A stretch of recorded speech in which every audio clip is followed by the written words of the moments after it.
তাদের শরীরে ব্যান্ডেজ, চলাফেরার শক্তি নেই।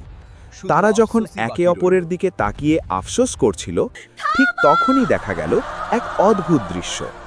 যাদের জন্য এই যুদ্ধ, সেই মুরগির ছানা আর হাঁসের ছানা আবার হাসি মুখে একে অপরের হাত ধরে বাড়ির ভেতরে ঢুকছে।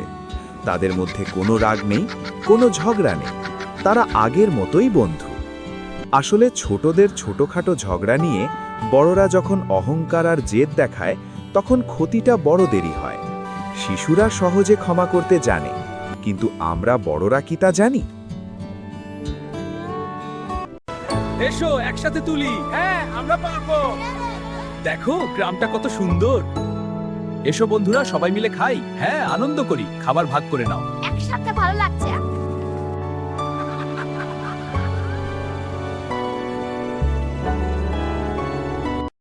Please subscribe and like my channel. Hannah